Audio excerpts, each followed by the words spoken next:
Malalo ka man, di ka nag-iisa. Dito tayo sama-sama, ito ang kwento ng OFW.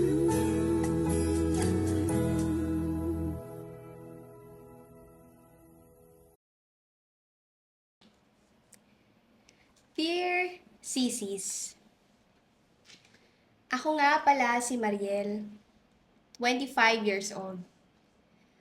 Lumaki ako sa Bulacan, pero maagang namulat sa katotohanan. Lumipat ang pamilya namin sa Amadeo, Cavite, at doon ko nga nakilala si Edsel. 5 taon kaming naging magkaibigan bago siya umamin sa akin ng kanyang nararamdaman.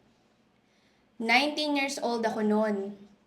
Siya yung naghahatid at sundo sa akin sa school hanggang sa makatapos ako sa isang state university ng hospitality management. Si Edsel naman ay hindi nakapag-aral, pero sobrang masipag, masikap at napakadaming kayang gawin. Ganun talaga siguro kapag ikaw ang tumayong tatay sa pamilya mo. Pagkatapos ko makapag-aral, agad akong nakapasok sa isang restaurant bilang kitchen staff. Ako ang nagpasok kay Edsel doon at pagkalipas ng 6 na buwan, ay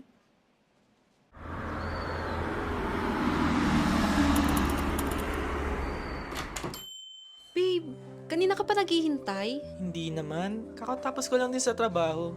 May ibang pinabuhat pa kasi si sir sa labas. Akin na yung bag mo. Ano nga palang pinag-usapan nyo? Bakit ka daw pinatawag? Babe, may inoffer sa akin si ma'am. Baka daw gusto kong sumama sa Qatar. Meron kasing opening sa hotel and restaurant doon. Inalok ako kung interesado ako. Talaga? Wow, ang galing mo talaga, babe. Ibig sabihin, gusto nila ang trabaho mo dito kaya ka inalok ng ganun. Nakaka-proud naman tong misis ko. Hala, makamisis ka dyan. Pakasalan mo nga muna ako bago mo ko tawaging misis. Ito naman. Alam mo naman na yun yung plano natin, di ba? Magpapakasal tayo, tapos bibili tayo ng bahay, tapos gagawa tayo ng maraming baby. Babe, ano ba? May makarinig sa'yo, nakakahiya. Cute-cute mo talaga pag namumula yung pisngi mo. Pero babe, proud na proud ako sa'yo. Basta wag mong kakalimutan ha. Baka ipagpalit mo ako kapag nandun ka na. Alam mo namang hindi mangyayari yun.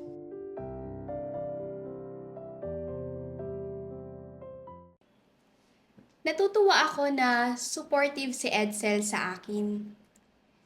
Hindi katulad ng ibang partner na makaramdam agad ng takot at insecurity kapag may ganitong opportunity sa kasintahan nila.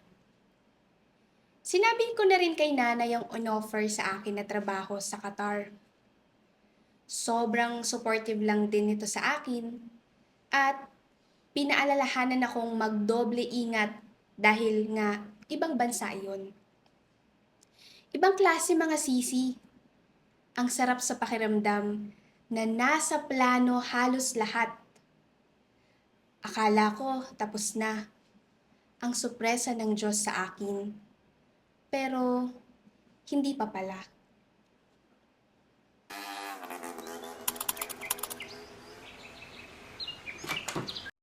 Hello, Beshi! Ano na naman tong pinadeliver mo? Ay, nakita ko trending to sa TikTok, yung VTY Advance. Nakakatulong daw kasi siya makaalis ng peklat. Ah, sige. Check ko nga yan sa TikTok. Pero, balita ko malapit ka na daw umalis ah. Ibang klase na talaga tong kaibigan ko. Imported na. Loka-loka. Magtatrabaho ako doon at hindi mamamasyal. Tsaka wala pa naman. Nasa process pa lang yung mga documents ko. Habang wala pa, pwede bang wag mo munang batiin? Baka hindi ako matuloy. Ito naman, masyado kang nega. Buti, pumayag naman yung magaling mong jowa. Akala ko negative siya eh. Sakaling ko siya eh. Huy, sobrang supportive ni Edsel sa akin, no? Ikaw talaga. Hindi pa rin ba kayo magkasundong dalawa? Huwag mo na kasing sungitan. Whatever.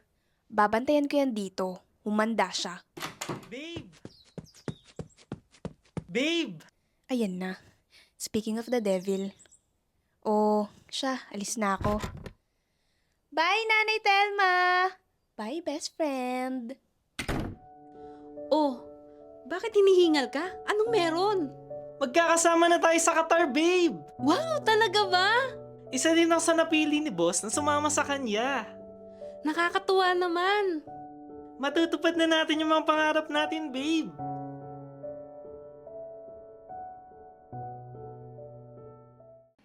Ibang klase ang saya ko nang malaman na kasama ko si Edsel sa Qatar. Iyon nga lang, mas mauuna pala siyang ipadala doon dahil mas maraming trabaho para sa kanya dahil opening ang hotel and restaurant.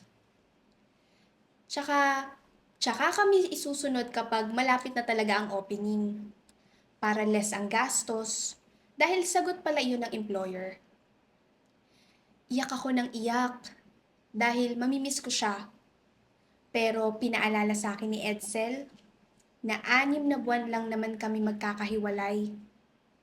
Tama naman siya. Ano ba naman yung 6 na buwan sa pinagsamahan naming dalawa? Sa mga unang buwan, palagi pa kaming nagkakausap ni Edsel. Video call kapag may time. Pero madalas, nagsisend na lang siya ng video sa Messenger. Kaya lang, pagdating ng ika-4 na buwan, parang may nagbago. Hindi ko maipaliwanag, pero parang nanlamig na sa akin si Edsel.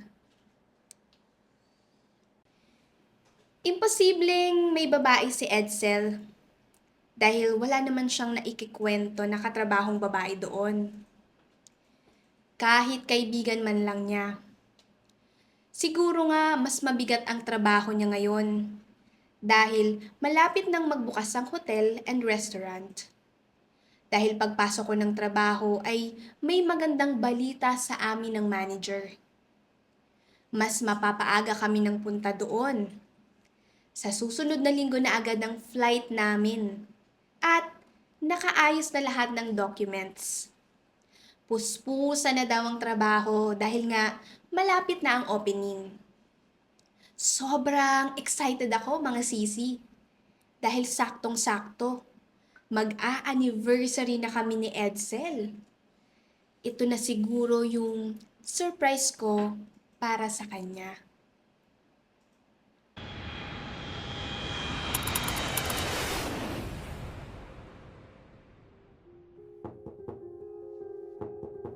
Sandali lang, nandyan na. Surprise! Mariel? Oh, ba't parang gulat na gulat ka? Ako nga to. Advance happy anniversary! Di ba dapat next month ka pa? Napaaga yung dating namin, babe. Dahil nga daw puspusan na ang trabaho para sa opening. Kaya naman pala, hindi ka na rin makausap. Miss na nga kita. Kamusta ka ba rito? Okay naman.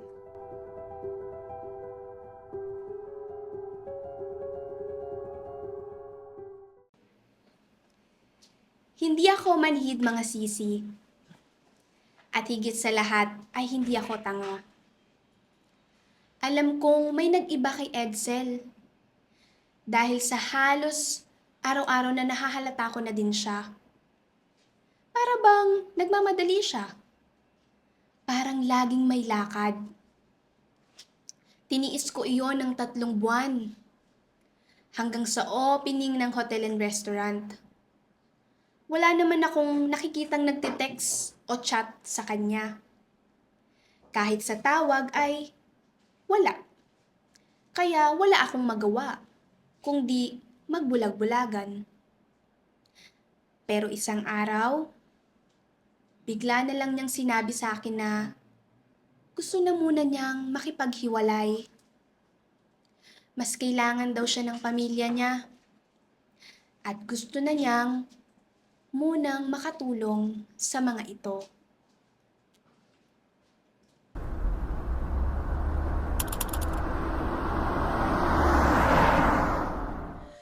si Faye? Ano bang pinagsasabi mo, Mariel? Sinong Pay, ha? Ha? Hotdog? Siya naman ang rason, hindi ba? Si Faye, yung sinabi mong kaibigan mo lang. Huwag ka nang mag-deny. Dahil nakita ko kayong dalawa na pumasok sa hotel. Hindi mo kasi naiintindihan, Mariel. May pangangailangan din naman ako. Ako ba wala? Pero kahit kailan hindi ko ginamit yun na dahilan para magloko. Hindi ba may mga plano tayo?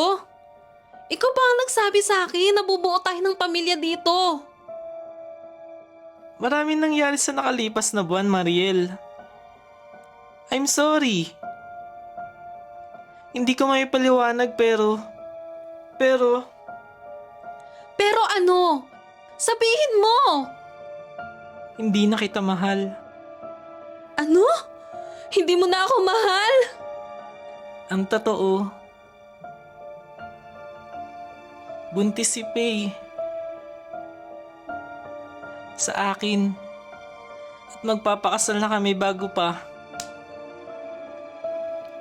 Kung i-report ko kaya kayo, labag sa batas ang ginawa nyo.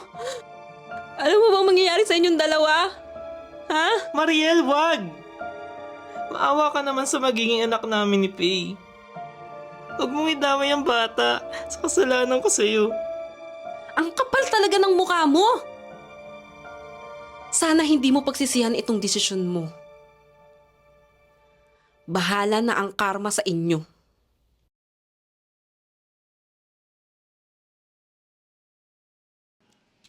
Hindi ko sila ni-report, mga sisi. Kahit na sobrang sakit ng ginawa sa akin ni Edsel, hindi ko magawang saktan siya pabalik. Lalo na may ibang madadamay. Tahimik kong kinimkim ang pait at sakit ng ginawa niya sa akin. Pero nang akala ko, tapos na ang sorpresa niya sa akin, meron pa pala. Nagsisimula pa lang pala ang laro ng tadhana sa akin.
Malayo ka man, di ka nag-iisa.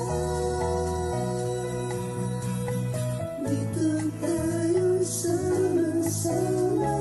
Ito ang kwento ng OFW.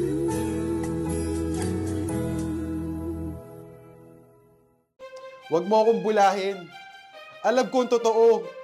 Nalaman ko may lalaki kang iba. Cedric! Hindi totoo yan! Wala akong ibang lalaki. Ikaw lang. Ano ka ba? Sinungaling! Napakalandi mong babae ka. Tama ang nanay ko. Wala kang kwentang babae!